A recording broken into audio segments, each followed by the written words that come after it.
Well, hey friends, how about a full moon reading from your metal dog? Today we're having a full moon in Leo. We've got change coming in. We've done cardinal signs and looked at change for you all. And now we're going to look at what's happening in the collective. I've got cards in here that are based on the chart for the full moon. And we got an odd card in here.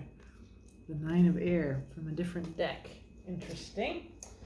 So let's see. I'm going to pull a couple of overall cards from two decks. I want to use this, the Guardian of the Night deck, and then my little Star Seeker deck said she wants in on this. And then we'll pull 6 cards and clarify. And we'll see what happens here. What is going on with the collective that comes to this channel? What's going on in the earth, in the heavens? Big questions like that. Let's see what happens here. Okay. First of all, what's this change about here for the new moon? It's a sweet little capybara, Page of Cups. This is in your emotions. It's super peaceful. I feel like it's important, the being in the water. And the kind of relationship here between the capybara and the little red bird that appears in this deck to remind us of our hearts. Right? What's going on underneath that? Queen of Swords, the Magician. So much less sweet little, this is kind of a light energy here. That's a sweet, emotional, flirty, young energy. Again, it feels to me like about immersion in waters and feelings, but also like the way that the barriers between our bodies, our individual selves, and the larger planet and community of emotions and energies, that is, we're right in the middle of the feelings there. And then we have, underlying this, some really powerful energy of the Queen of Air. She has clarity. She acts from this new truth or whatever clarity has come in for you in this realm of relationships, I'm guessing. We'll see relationships with others or with the planet. We'll look at both. And then we have the Magician, who has all the tools to bring into the world, into the 3D, what has been envisioned. It's a manifesting power. You have the wand, the cup, the sword, and the pentacle. So it looks like we're going to begin with the sword, with the truth is coming up in everybody's readings. We have Mars has gone direct in Gemini. I think that is where we're seeing this like really powerful shift in energy.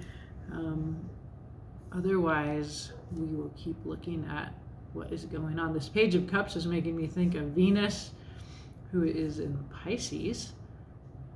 And apparently this is the last time she'll pass through Pisces without encountering Saturn for the next few years. So she likes it there. She's at home in Pisces. So that's what I see here. Don't yet see the full moon in Leo, except maybe with this. There's something shifting about how we relate. Leo's can be a very me-centered energy. And so I think there's some clarity that comes out of this immersion in the waters of the collective, of the larger humanitarian needs that we associate with Aquarian energy, which is where the sun is. And the light of the sun, what the sun is understanding, is reflected on that Leo full moon. And so we get maybe enlightenment in that part of us that can be a little self-centered and selfish sometimes, a little bit about self-aggrandizement at its worst. Leo can also be like lion-hearted and brave, and that's the kind of energy that we hope to get here. So yeah, let's just look. This other deck said include me and do the same thing with me. So let's see what this deck wants to add. Throwing in a curveball here. 2 of Cups popped up there. Yeah, very much about relationships. And I feel like because this Page of Cups, it's young, we tend to kind of maybe not take the youthfulness seriously, but it can be really powerful, that unacknowledged inner child. 2 of Cups causes me to think about justice, about mirroring, about being chest to chest with each other, recognizing ourselves in one another. But let's see what the deck says here. A truth. So there's that truth that the Queen of Swords has. This is coming through from this very earthy landscape. It's like I think the artist took the same image and mirrored it in 2 ways, and so there's more of this, some kind of mirroring energy that that's coming in here, and I think that's that Sun in Aquarius, Moon in Leo, humanitarian individual, that mirroring, that reflection on the Moon is coming in really, really clearly for me. And then we get 1 card underneath that is a Queen of Pentacles. She's here reading, swooning from whatever she has read. Bunny Rabbit represents, to me, it represents like sweetness and vulnerability, but also reproductive power. Queen of Pentacles, that's such a funny gesture that she makes here. It reminds me of, there used to be a fear of women reading, and that women would sort of lose focus on being productive and get caught up in the narrative and in the detail instead of moving forward in the story. And so there is something that is a truth that is coming in, and it's causing the feminine to and Queen of Pentacles, it's earth, so I feel like there's something here about relationship with earth, a truth. Well, let's keep asking. All right, it was very clear when I woke up that this deck wanted to be the main storyteller and the one we ask questions of. This is a True Love Tarot. It's kind of a weird, cool twist on very familiar imagery of the typical Rider-Waite-Smith deck. If you're a tarot nerd, you'll know what I'm talking about. So let's see what you think. So we're going to ask where we, the collective, are here in this present moment as we enter this reading. And we're going to ask, where is our planet? Where is Earth? And we know from astrologers, and I looked at Heather Ensworth and Molly McCord, their readings always help me understand what's happening out there, and then I can see it in the cards. That's what I'm good at. And both are talking about big change that we can't resist. We have Pluto, who's in Capricorn and has been just like plowing through all of our structures. And then we have Uranus, also a revolutionary, transforming planet in Taurus. So there has been change in our relationship with Earth in Taurus, and hopefully for the better, healthier relationship. And then to our structures of hierarchy and inequality, and to the way that the masculine has been behaving here. So let's see what's happening for us in terms of this change. So let's see. Wow, the Sun. So the Sun we know is in Aquarius. The Sun is the happiest card in the tarot. It is about authenticity and wish fulfillment. So this has been coming up in readings, I think like a couple of months ago, that everybody was basically revising their ideal of happiness, right? And so if we look at this kind of happiness, this simple immersion, this friendship, there's the cup balanced on the capybara's nose. Beautiful spring day. So that's where we are.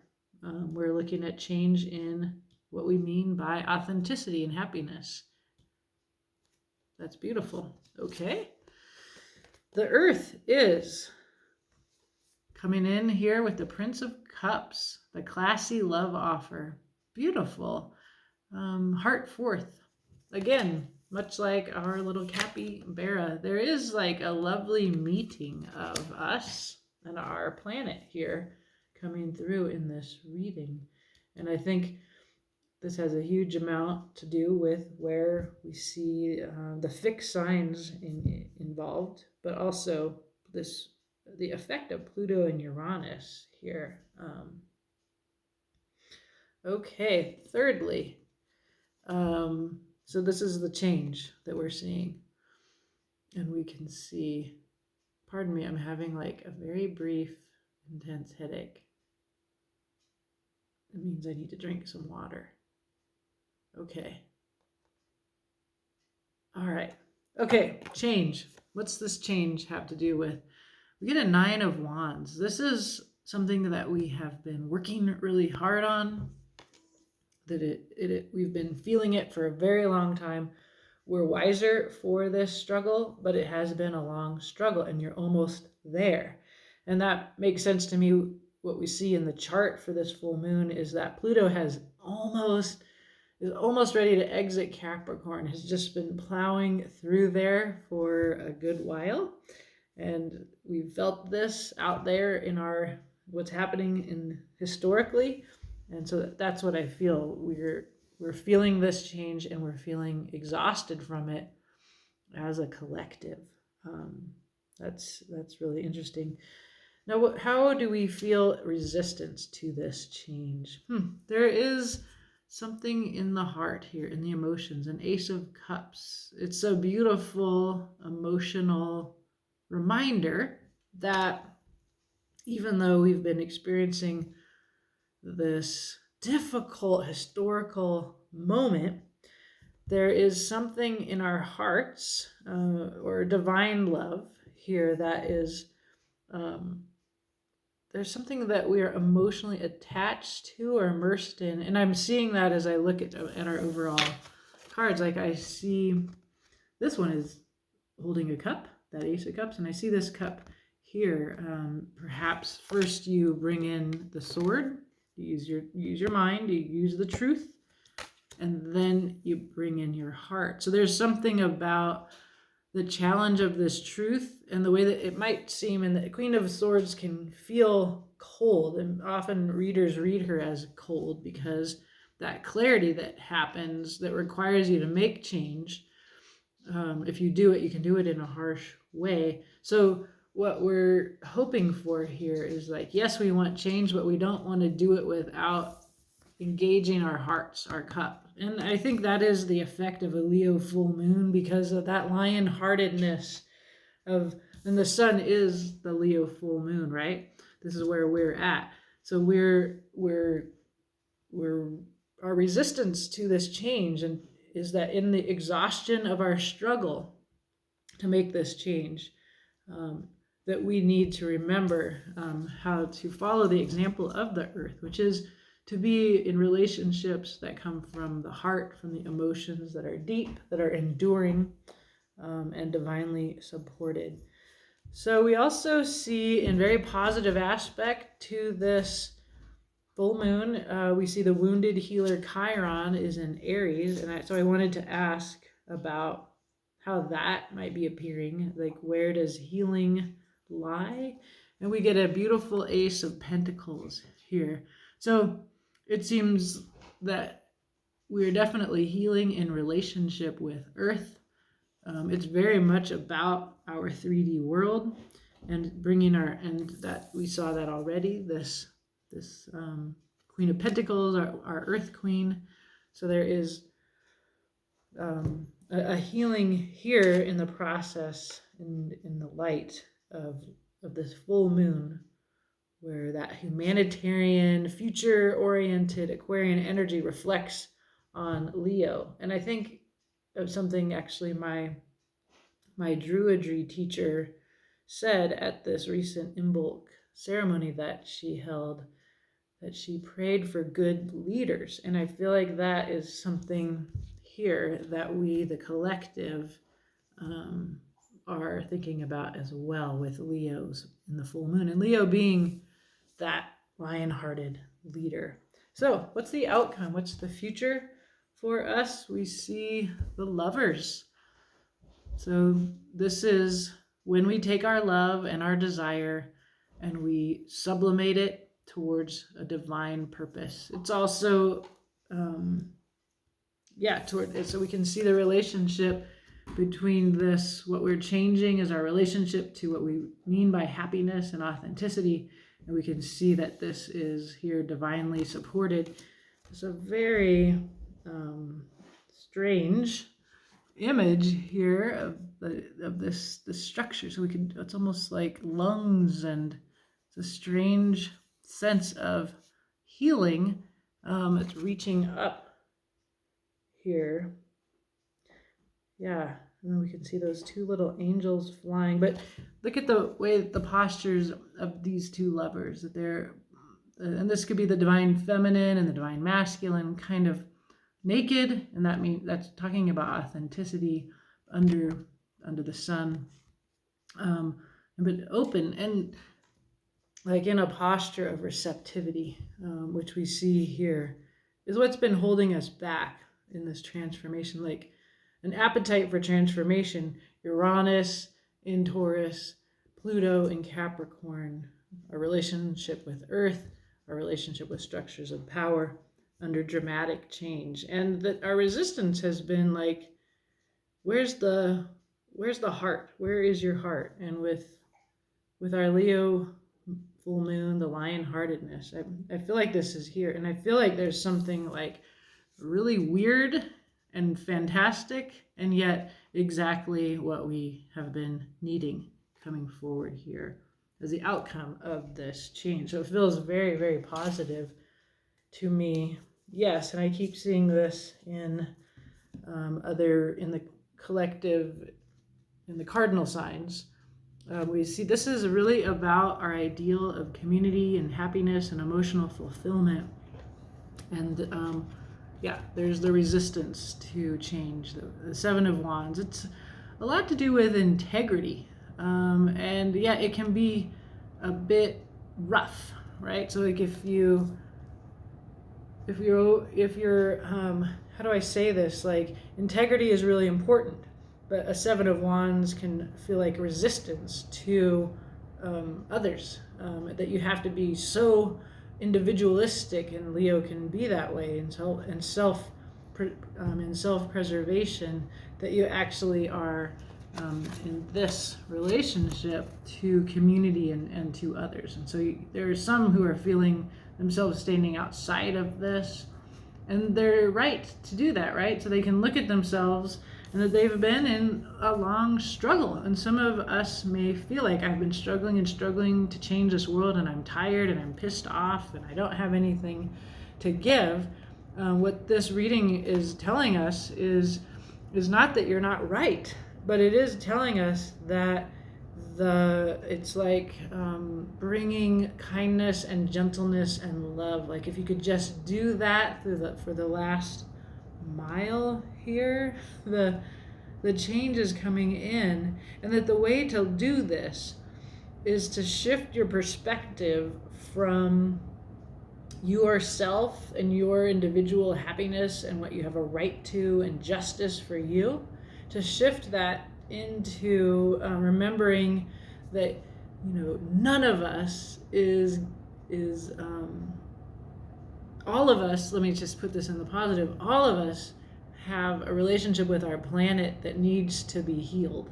And that if we shift from I'm so tired and I have so much integrity and resistance as a result of like being right for so long, and to heck with the rest of the world, like if we shift from that and we let ourselves come with love, because this is what's missing, right? This is what's keeping us from moving forward, and we remember our relationship with Earth and learn to heal that, then all of us like the Earth is more tired than we are. That right? So like just lighten up and bring yourself into relationship. Immerse yourself in your feelings, in your heart. Remember that little red bird. And so it's not that you don't apply the clarity of the Queen of Swords and bring that truth forward, it's just, you're going to prevail and you're going to get this weird, wonderful lover's future. I mean, for you as an individual in this collective, this is your soulmate. This is the person that gets you on every level. But in a larger collective sense, it's about being in a relationship that is not self-centered. It is one in union with the divine, that is supported by the divine, in which your individual, physical, selfish appetites and violence are sublimated and focused into through this very weird fountain that we see here, to participating in a larger ideal. And that's what this reading is surely about. So let's clarify, although I feel like I get it, but let's see if we can find out and get some more here in this reading. Okay, so the Sun, this is where we are. We're examining change and changing our relationship to what we mean when we think of our wish fulfillment, what we mean when we say, this is who I am. And that's the happiest card in the tarot. We are all somehow reevaluating this. For in past readings, and I think it was maybe the last full moon reading that I gave, or maybe the new moon, but over the course of the readings that I've been giving, the Sun is being revised, and is moving away from an extractive, materialistic relationship with things and into something else. It looks like a healing of our relationship with our planet, much needed. Okay, so what else about this? Where we are changing. So there's been a tower. All right, so something shocking happened. This change did not come without the universe saying, you know what? I'm not waiting around for you to change yourselves. Boom, I'm going to hit you with a lightning bolt. So this is a shocker. It can be positive, but something changed dramatically and there's nothing that you could do about it. And that happens. So we have a Four of Pentacles. This is why you needed a tower, because you had like a little system that was all tied up in a knot. It's a small world view. There's only 4 pentacles and you're being a bit controlling. So you need a tower to come in and break that structure. This is Pluto in Capricorn. This is Pluto attacking and revolutionizing and transforming the way that the tower, the Death card, can. Energies of Scorpio. So that is, Pluto is like Scorpio for the Death card. So that planet has been grinding through Capricorn, and it's slow, it's taking a long time, but it is almost done with that process. And then there's the new idea. This is making me think of that inspiration, that realization that comes out of this shock to our system. And it is that very shock to our system that is requiring us to re-examine what it means to be happy. From looking at the way that our planet is communicating to us, we can think of the weather, right? We can think of fire, we can think of flood, we can think of dramatic messages coming to us wherever we're living, various forms of weather that are shocking us and causing us to question our whole system, our whole structure of understanding the planet, because pentacles here are Earth, that is Earth. And also of like, I see the planet being put to our purposes, put in this kind of mechanism, right? So I see like a shock to like our entire worldview, that we thought the planet was an object, that it worked like a machine, that we could command that machine and turn it to our uses, extract from it endlessly. We're shocked and we get a new idea here. So that's where we, the collective, are. The planet. And I keep seeing this, so I'll share it with you, which is our Ace of Cups here on the bottom. That is what is actually keeping us from, this is the source of our resistance, is this Ace of Cups. And I don't know why, but the Wheel of Fortune has come out to remind us that this is all going to change, and it is divinely supported, and it is inevitable. So Earth is coming in with the classy love offer. She has the Ace of Cups in her hand. She's coming forward. That is where she is at this moment. And I think when you're a person who has privilege and power, what can be amazing is how whatever you're harming from your ignorance can still continue to come forward with love. And so the abundance of Earth and the way that the Earth remembers our connection to it and has a heart for us no matter what we're doing is what I see here with this Prince of Cups. What else? More cups, more friendship, more relationship. 3 of Cups. This is our people. These are our most heartfelt relationships. And there's a Mother of Wands. So very powerful, protective energy too. Absolutely. So we're loved, but we're not going to be. But it's a strong love that says, I'm protecting my babies, my eggs here, and I'm the Mother of Wands. She is the queen of the law of attraction. So she's like this magician energy. She can make what she wants happen. And so this is Earth coming in very powerfully, also very erotically powerful, very much the body. And we see thirdly a Fool, a new beginning, a kind of, it's like a fresh start is being offered to us from Earth here in this reading. That's really, I find that beautiful, and I never deserve it, but I'm grateful for it. So here's the change, right? We've been struggling. This is we're feeling tired. We can see that you're at a 9, you're almost to a 10, you're almost there. But this form of how we struggle is what I feel is needing to be changed because we're meeting the resistance of the heart that people are saying, where's your heart in this struggle? So let's see. What's this change about? It can feel exhausting. Yeah, we can feel impoverished. So it's a sense of lack, a sense of abandonment, people feeling really, really sad and isolated in this process of change. Indecision, like 2 truths in competition, one truth eclipsing the other.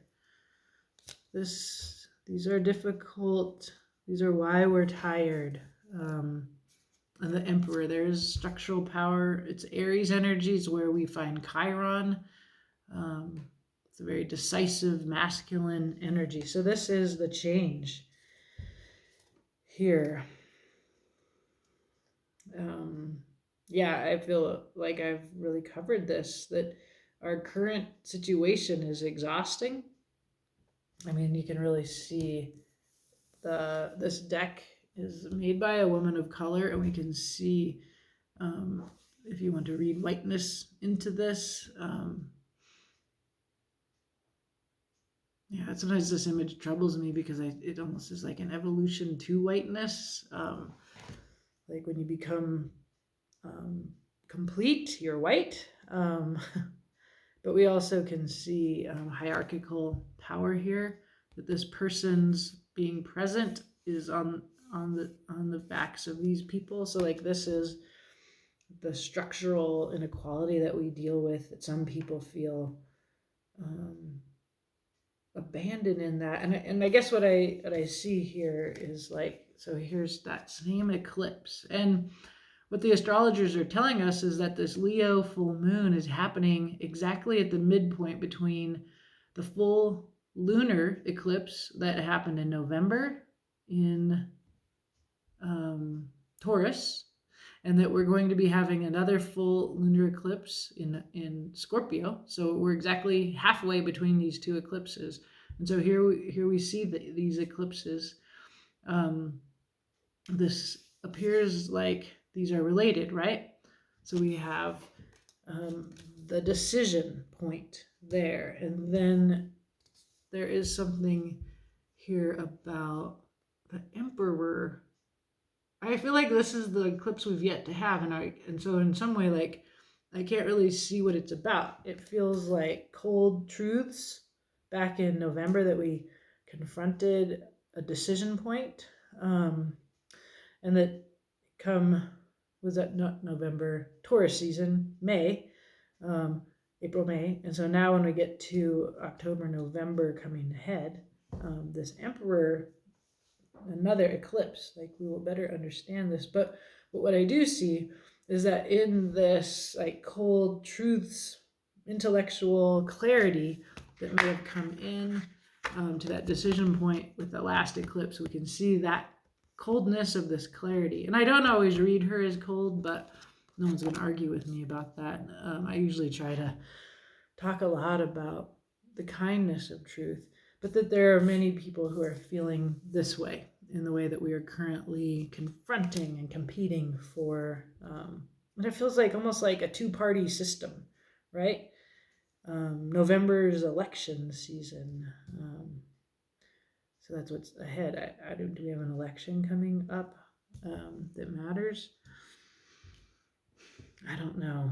So I feel like there's this change, and I really don't know about this Emperor, but it feels like structural change, and that the problem of it is that sad rose. And the problem is it, and the reason this change is getting resisted is because it actually lacks this. It lacks heart. And remember, the earth is coming forward with this and is teaching us to remember our relationships to our planet, to feel loved, that we're part of it, the Three of Cups here, but also that she will defend herself against us. She will defend her loved ones. But she is offering us that heart, and she's offering us the new beginning, and it will take a leap of faith. So our resistance to this change, or what's keeping us from getting where we need to get, is, interestingly, the heart. The Ace of Cups, divine love, true love, self-love, new love. What is it? What's this about? So there's a Knight of Swords or Son of Swords coming in. There's that truth again, coming in fast. Coming in fast, and he's going backwards, and he's on the table. He's going away from the future.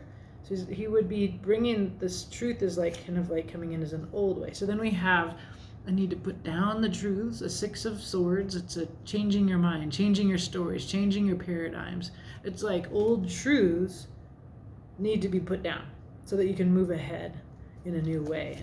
And how does that come in? There is we've seen her before, our Queen of Pentacles, our Mother of Pentacles, Earth herself caring for her young ones. It's this nurturing, feminine, it's Venus, it's Venetian love to be brought forward. It's such a sweet image. That little fawn is safe here. And it's a very protective security is what she is about.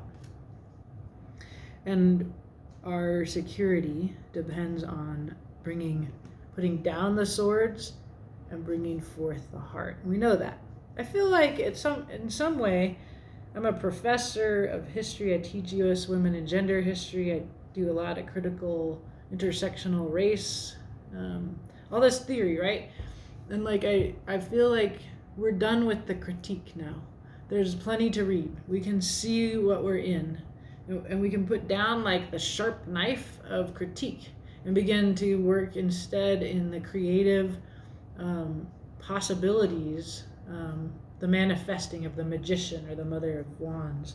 And it can come from love, from, okay, we see what we're in, it doesn't work anymore, we're making ourselves most likely to be extinct, and so let's build, let's love, let's nurture, let's shift our whole methodology of dealing with what's happening on our planet.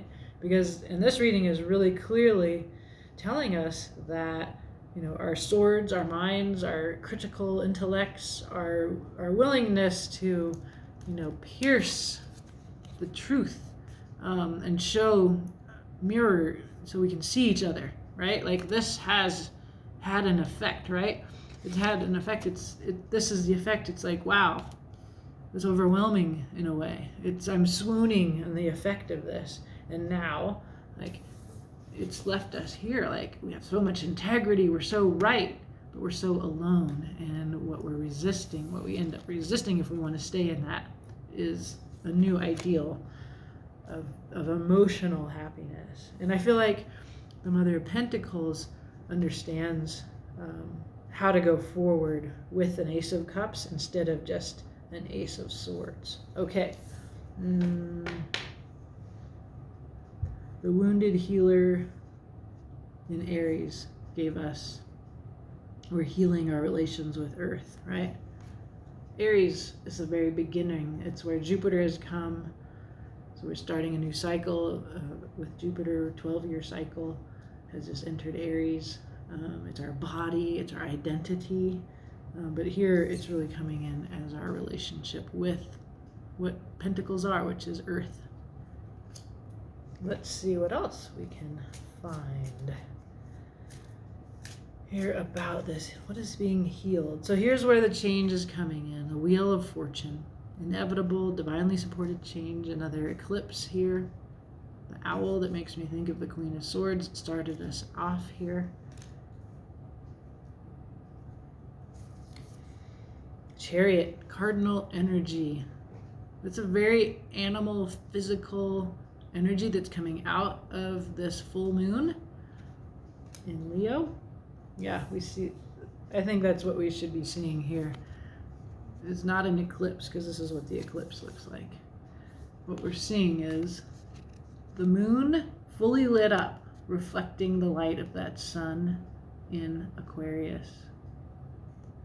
Coming forward very powerfully from that. We get a Ten of Swords. See, this is what the swords get us. We need the critique, no doubt. The Ten of Swords means we're done with the swords. We're done with the critique. It's dead. It's been stabbed 10 times. We get it, we get it, we get it. Now let's move into this, right? And that's why Wounded Healer, like, the truth has pierced you 10 times. You are surely wounded. This is how it feels, right? On one or the other side of any binary, wherever you are in this hierarchy, right? In this hierarchy in this hierarchy, wherever you are in that, this system that's so small-minded, it doesn't feel good. It hurts. It hurts. This is as far as the truth gets us.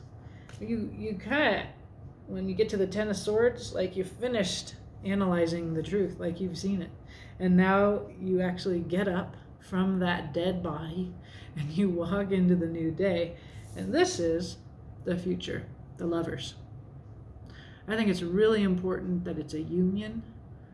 It can be, I feel it's beyond the binary.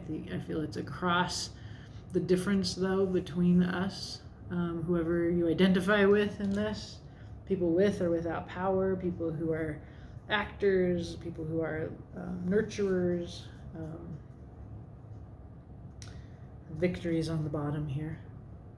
Beautiful blue moth rising from the darkness with authenticity. Six of Wands. Okay, so the future here, the Lovers. I'm just smiling because, I've been doing this for a while now, and it's really beautiful to see change, and that also the cards speak so much more clearly to me now. Anyway, so there's your Ace of Pentacles. There's your, it's interestingly a stump, which is still alive. You can see leaves growing from it. You can see a light within. And that's the same card, the wound that we get healed here. Beautiful.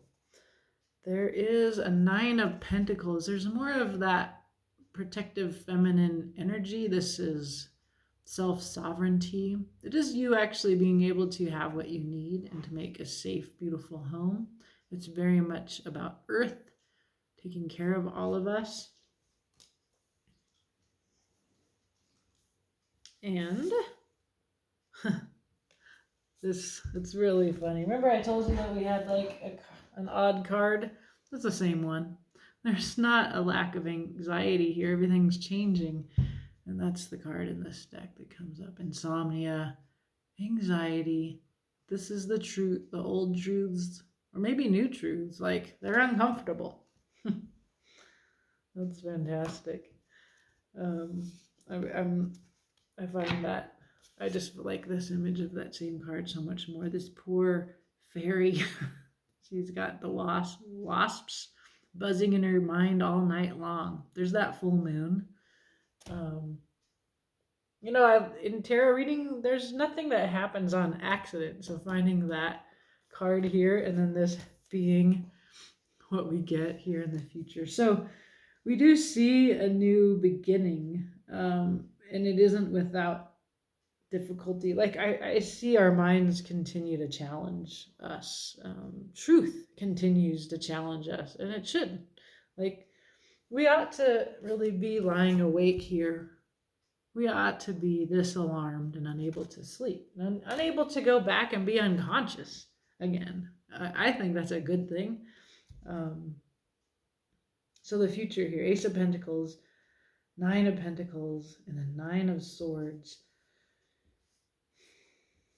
That feels like the earth has plenty, and that we can be in right relationship with it. That there's to me, self-sovereignty is a really important card for the divine feminine, in that we all wish to have self-sovereignty. We wish to be the leaders of our own lives. And that doesn't need to be in conflict with the earth's need. And together, if we see this as the earth's need and our need for that kind of Leo selfhood, self-sovereignty, being the leader of your own life. It's also the Emperor here. That these don't need to be in conflict. They can be unified, as we see here, like the Lovers. So you can experience this as a choice, right? The Lovers is a choice because, or at least as I understand it, the Lovers is a choice because a lot of people say no to that, because it's scary to meet your match, to be met in kind, like mind, body, spirit, heart, all of you match. There's a pretty intense relationship and it's hard to know yourself within it as separate. There's a lot of information here that, merging is with love, and feeling ourselves a part of nature again is what is changing. This is what we need to do. And you might feel like this about it. Some of us are going to feel really freaked out about that because you're afraid of losing yourself. There's something Leo, right? It's why Leo gets selfish. It's why Leo needs recognition. Who are you if you're not different, if you don't stand out, if you don't have hierarchy to stand above? And that's what I think that Nine of Swords is about, is these ideas, these old paradigms about structure, about hierarchy, about what it means to be happy, and this is what we are having examined here, is who am I? And then this happens. Boom. That's going to have to change. You're going to need a new idea of what it means to be you, in order to persist and to come into right relationship. And maybe it's not very as flattering to be a little capybara instead of a regal pine tree standing all alone, like the Emperor, this old hierarchical structural power. So if you cling to that, it's going to feel like this. But we all have this in ourselves, and we can be really compassionate and loving. And that's what we need. We need to offer this. We need to see this. And that the ones that are resisting this change, this is how they're feeling. This is what it feels like to know, but we all know this needs to change. And we're all in various places with it. Some of us are ready to let go and let it be new. Some of us have found new power within it, with the strength of our critique and having that recognized rightly. But change doesn't stop just because an individual gets where they need to get. This is a collective process. We want nobody left out feeling like this in the dark. And so that's why this message says, yes, first you use the sword, like the Queen of Swords, but then you use the cup. You use your heart. You use the heart. We've been given this wand. Here's that wand. We know we have this new idea, this new. And then, yeah, we also get the Ace of Pentacles here twice. So this is the order. The truth, the heart, the inspiration, and then the practical, earthy, really real world that we build. And that, my friends, is my full moon in Leo reading for you. Let me know. I hope it helps you feel. I feel very positive about this. It's a beautiful, hopeful reading. It also acknowledges our struggle, that we're tired, where we've come from. Some of us are in one place, others of us are in other places. But because we've seen the Wheel of Fortune here, and we see the power of Earth here, she is coming forward with her heart. She's saying, you're a part of me. But she's also giving us the difficult message of the Queen of Wands, which is, I will protect my young against you. We are being offered a new beginning with our planet. All the aces are here. Ace of Swords is the first one we got. This is a new beginning, and that's what change brings. And it comes painfully sometimes. It's causing some people to feel this way. The card on the bottom is the Star. Wish fulfillment and healing are promised to us by the stars. And that's what this card is all about. We have beautifully a message, an action coming in. And there she is. Our little capybara is also a beautiful little duckling on a rainbow reflection here. So this is so much about reflecting, seeing yourself in others, seeing yourself with justice here, right? And that's it. Wow. I'm glad I remembered to look at the bottom of the deck there. Clear message. I hope it helps. Have a beautiful day.